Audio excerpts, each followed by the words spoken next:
Hello, magandang hapon po sa ating lahat. So update muna tayo sa ating black rice. So ito na po yan. Yan na po. So yung iba po ay unti-unti nang umiitim. Although hindi po sila sabay-sabay. Yan.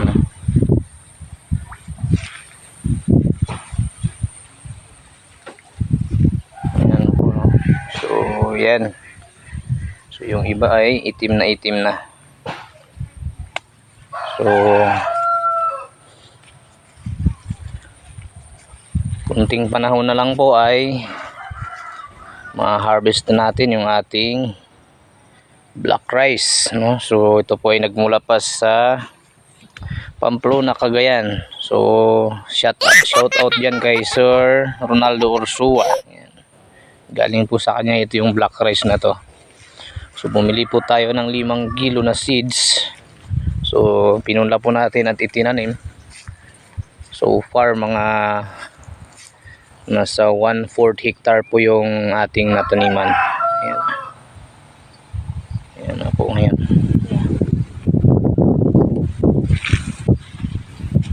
So medyo mahangin yung panahon ngayon ito sa atin ngayon. Ayan na po. So malaki rin yung uhay. Ayan. So medyo madalang lang po yung kanyang mga butil, ano? Unlike po sa hybrid na talagang siksik po yung hybrid eh. Ayan. By the way, mahal po yung black rice sa merkado. So pinakamababa na po siguro ito, nasa 80 pesos per kilo. Usually sa mall ay 100 po talagang per kilo ng bigas ng black rice. So yan, kung makikita po natin yung hindi sabay-sabay, hindi po sila sabay-sabay na nangingitim. Yan yung butil, pero pag nahinog po ito, I'm sure itim din po ito lahat, kasi itim po talaga eh lahat ng butil. So halos pure pa po ito. Yan, ikutin natin to.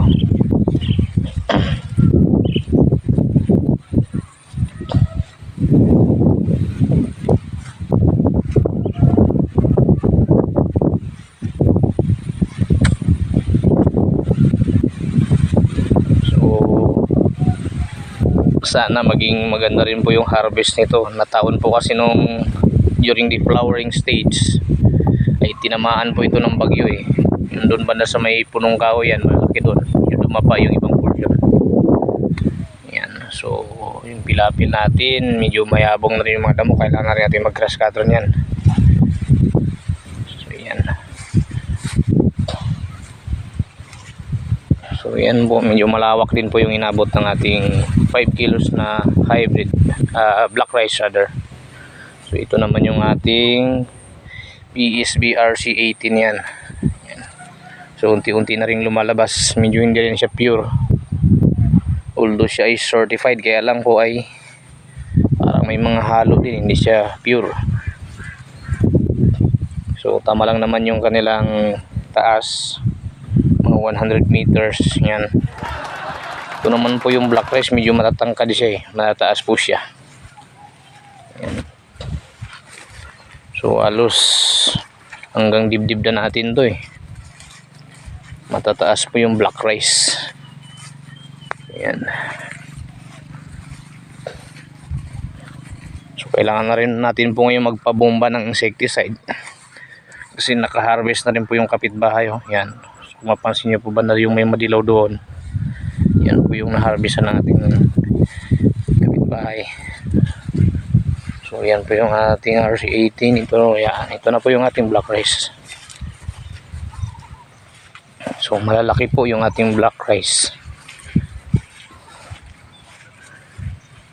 Yan po.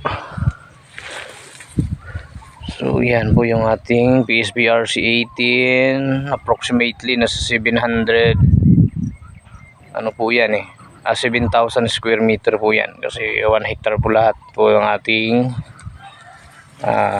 tinamnan. And ito po yung 1/4 ay 1/4 2.3 hectare po ay black rice po yung ating naitanim. Yan.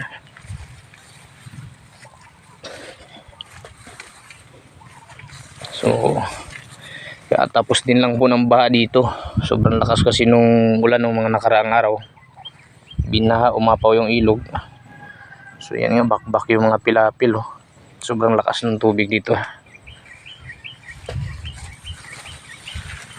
So sana makabawi rin tayo ng gastos. Kailangan natin itong pabombahan kasi maraming mga katangya or tiyangaw. Kasi nga nakaharvest na yung ating kapitbahay. So delikado rin po kasi pag dito yung nagbomba ng insecticide. So yun, no?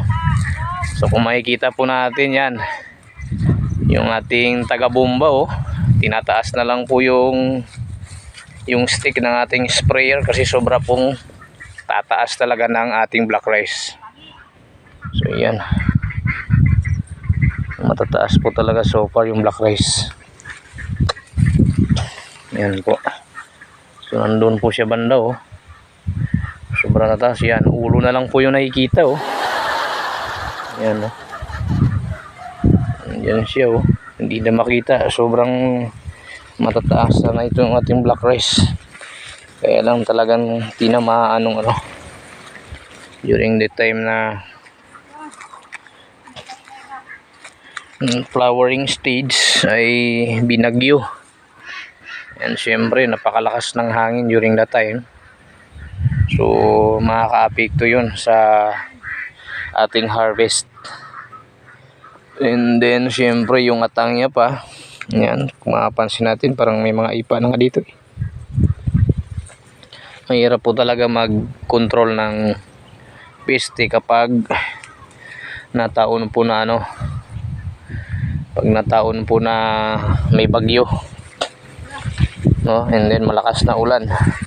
So sa kasalukuyan nga malakas ang hangin. So no choice tayo kundi magpabomba kahit malakas yung hangin. So yan. So yan, oh.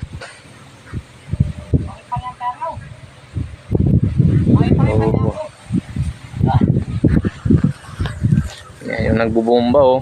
Dito London. Oh, wala kang face mask. Delikado yan, men. Ba't may face mask ka? Oh, yan. So, hindi siya sanay mag face mask, eh. Yan. So yan, oh.